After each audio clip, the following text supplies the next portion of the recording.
The Tonkatt was first made available during the Galleon of Ghouls event, and all you had to do was one mission that would drop the blueprint for this. The parts drop during the missions themselves, of course. You will, of course, then receive a message to your inbox that will give you the blueprint for the Tonkatt that will cost you 2 blades and 2 handles from doing the mission that was there for that time, or the second weekend, or getting it from the ghouls later on. This weapon is not gone. So getting the parts was not that hard. Building it isn't really that hard. It takes 12 hours.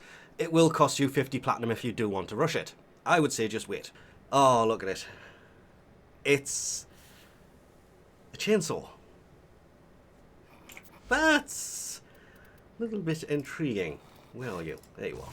It is only really beaten by 2 weapons when it comes to, let's put it as, crit-based, slash-based Tonfas. These are all good. It annihilates the Cronin in every single way. But as you could expect, being a slash-based, the Cronin Prime annihilates it. But this still wins on the crit side of things, so that's going to be interesting to see. But things like the Boltace, the Oma, the Prisma Oma, all do more damage. Come with 1v polarity and have a unique trait. Increasing the combo multiplier grants +4 heat damage for 15 seconds that stacks up to 30 times. As nice as the unique trait actually looks, it reads horribly. +4 heat damage for 15 seconds stacks up to 30 times. It is in fact the heat damage that goes up to 120 if you can stack it 3 times, because the buff duration refreshes with every stack that is gained on it, meaning that 15 seconds resets, so it has to be the heat. All stacks, of course, are lost when the timer ends, and the heat damage does not combine with any other element. It will remain an element of its own, which is weird, because if you put heat on it, you will have heat damage and heat damage. Once you actually start to build up that multiplier, these things become quite vicious. Again, I didn't actually match it to the infested here, so may not show all of that, but yeah. I went in there, grab a bit of footage. My plan was to go from level 80 upwards to show these things do less and less and less damage. But it's defaulted to Steel Path of level 205 enemies, and well, didn't I get slapped in the face and called a bare-faced liar? Because, oh wow, turns out what I've been using them for just had all the allies killing the enemies before I could get near enough to actually do it. Plus, when you're doing Elite Sanctuary Onslaught, it's hard to match the elemental combo to the enemy you're going up against, which is a key fact that you should really do, because if you do that, you can make most 200 plus enemies disappear like they weren't really there. And I was astonished to see these things actually do that, without a riven in them. In fact, without anything useful in them at all. I really wanted to turn around and say these things for normal, early Steel Path stuff, they're fine, then you're going to use the Cronin to finish off Steel Path, as of course you would, because eventually, once you get the Cronin Prime, swapping to that is going to of course be better. But don't rule these things out. I was using these against the Corpus last, so we have Magnetic with the dual stat elemental mods, 60% cold, 60% electrical, and what is basically 120% status over the 2 of them. These 2 swapped out for however combo you want to actually have it.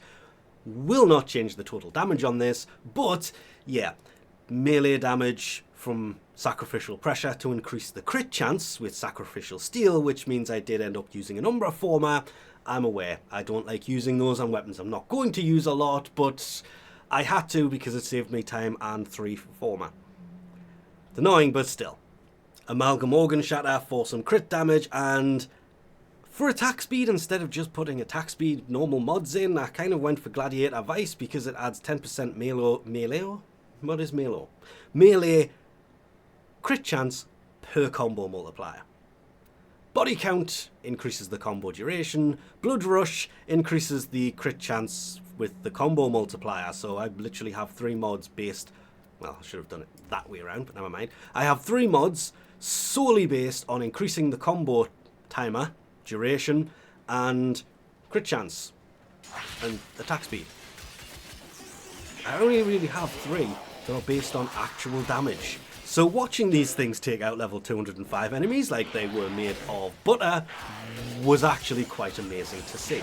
Before anybody goes and asks, the melee Doty or whatever it was, that was 0.9% crit multiplier for every 10% puncture status chance on your melee weapon. I know it's not quite the correct one, but I can't find the slash one. If I could find the slash one, that would have worked so much better. There's a puncture one, there's an impact one. I guess I'm just missing the slash one because it wasn't there. And no, I don't always put arcanes on things, but these kind of took me by surprise to a point where they will not just do everything on the normal side of the star chart. You could take these into Steel Path, and that just comes down to whether your frame will survive it, more than whether your melee weapon will be able to support you when you run out of ammo eventually.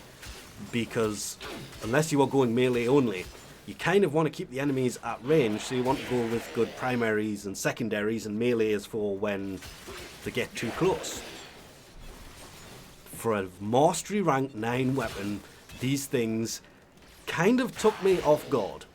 Yes, okay, there's the 120% heat that is added to it, that kind of only works with the whole stack side of things, but once you build up that stack, the combo counter, oh wow, these things actually become much better than expected.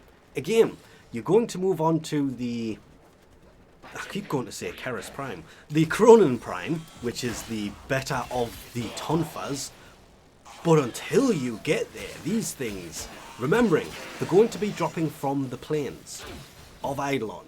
They're a Mastery Rank 9 weapon. They have no damn right annihilating level 205 enemies like that. At all. But they do. Which actually puts them in a realm of pretty decent melee weapons that are not going to be that hard to get during Ghoul events. They're going to be dropping like crazy. The only sad part to this, before you have a chance to use them against level 205 enemies, you're going to want to equip the Cronin Prime anyway, because how good these are, the Cronin Prime's just that little bit better, and it's a damn shame for these because they could have made them slightly better than the Cronin Prime by just a tiny little bit, made them a higher Mastery Rank requirement, and we could have had an amazing set of dual-wielding melee weapons. But as it sits, we still got quite an amazing set of dual-wielding melee weapons that, for Mastery Rank 9, are damn good. But with that, we'll leave this off here. Thanks for watching, and I'll catch you next time.